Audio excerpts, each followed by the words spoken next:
It has been widely predicted that in 2023, the housing market, the stock market, and the job market are going to continue to go downhill and see increased pain. However, I'm not expecting to see these massive price drops in the real estate market here in Utah for a couple different reasons. We're going to talk about that here in this video today, but I've been seeing a lot of talk out there, people saying, hey, the market is crashing. These markets are going to go down significantly. Rents are coming down, home prices are coming down, and they're dropping like as if they're in free fall, right? And so that's a scenario where I think that it really depends on what market you're in, right? If you're in one of the most expensive areas, like maybe San Francisco or New York, then yes, you're going to see that impact. Or let's say that you're in Florida. Florida's also seeing a big decrease in the home prices that they have there, specifically because it was such a hot area over the last couple of years for people to move to. Now all of that demand has dried up and home prices are coming back down to a more realistic level. We did see a lot of that same thing here in Utah. This is something that we experienced here over the last couple of years. I helped hundreds of people make a move right here to my home state, which, by the way, if you think about doing that, make sure to reach out to me.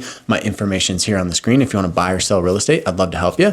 And we saw a lot of people move here to Utah over the last couple of years. And now that demand has started to kind of dry up a little bit, right? It's not completely gone. I still get people reaching out to me every single week. And I'm sure there's hundreds or, maybe even thousands more who never do contact me, right? So what I really want to talk about here in this video today is why I don't think we're going to see these massive price drops. Now, let me just clarify that and say, yes, I do think prices are coming down. I think we could probably see another 5 to 10%, depending on what interest rates do, depending on what the job market does. But I don't expect us to fall any more than let's say 15% or more, right? From the levels that we're at now, if we were to fall another 15%, that would be a major change in what home prices and even rents are doing right now. I don't see that happening unless interest rates go up to 8, 9, 10%, right? I don't think that's going to happen. I think interest rates, again, personally, my own opinion, I think interest rates are going to hover around where they're at, somewhere between 6 and 7% for at least the next couple of months, maybe go up, down a little bit, but I think they'll hover in that range. And therefore, I think that we'll probably see prices come down another 5 to 10% or so, if for some reasons that we'll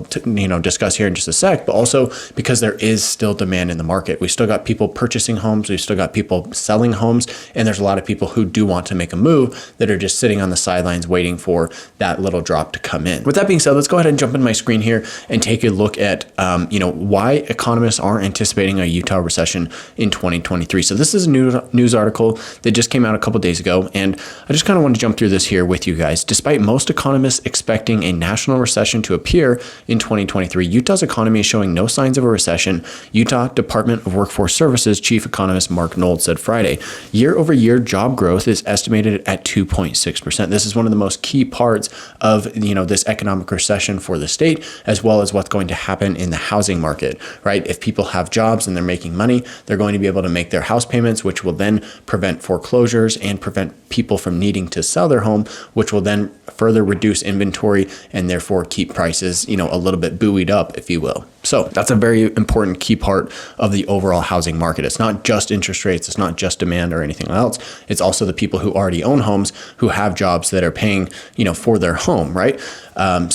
Additionally, November's seasonally adjusted unemployment rate for Utah inched up 0.1 of a percentage point to 2.2%, still well below November's national unemployment rate of 3.7%. So our unemployment is 1.5% lower than it is on a national basis. 2.2% is incredibly low. I remember seeing this number somewhere between 3 and 4% is a pretty healthy number as far as what economists look like. The fact that we're sitting here at 2% is extremely low. The reason why they want to see an actual 3 to 4% roughly is because as people move in and out of jobs, they want to make sure that, if unemployment gets too low, too many people have jobs, then employers start hurting. They start having to pay more, which they have been doing over the past couple of months, even maybe the last year or so. And so they're paying more, and that's what, causes inflation to rise even further. So having, at least 3 to 4% of unemployment is not necessarily a bad thing. It could be a really healthy thing.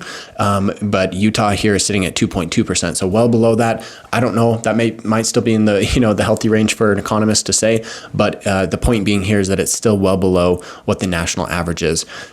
He added that his department has been anticipating a slowing in Utah's economy as the job growth rate was destined to settle down compared to last year. Yeah, last year we just saw absolutely crazy amounts of growth here in the state, people moving in, tons of jobs, tons of demand for everything in the market, and now that is anticipated to slow down going into this next year. If we scroll down a little bit further here, there's a couple other points I want to cover here. So The GDP did not shrink due to a lack of demand. It was instead due to supply constraints. So the demand has been there. It's simply the fact that GDP simply came down because the supply constraints were not allowing these products or services to be sold. So that's something that's really important to look at as well. Just a good little note to keep in the back of your mind.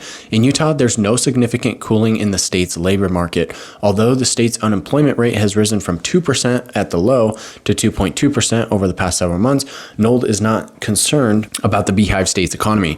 We do not anticipate the Utah economy being brought to its knees in 2023 by the Fed's action. Job growth will slow some and the unemployment rate will also rise some, but there is just too much momentum and too much tightness in the Utah labor market for the Fed to dramatically knock the Utah economy off track. We do not anticipate a Utah recession in 2023. A slowdown, yes, but a recession, no. So with that being said, that kind of, gives us a good idea of what's happening. Now, this is obviously just one person's perspective. This individual works for, I think it was, the Utah Department of Workforce Services. And so this person has a really good idea of what's going on in the state, what the demand is, where the jobs are at, what jobs are paying. They've got a ton of information that they're relying on. And so for him to come out and say this, I think is a pretty powerful point. And I would have to mostly agree, right? Like I said earlier in the video, if you are somebody who has a job, you own a home, and as long as you keep making money, you don't lose your job, you're going to continue to make that house payment, right? Assuming that it's already been affordable. Now, there might be some one-off circumstances where people are unable to do that, but for the most part, most people, 99% of people, are going to be able to keep making their house payments.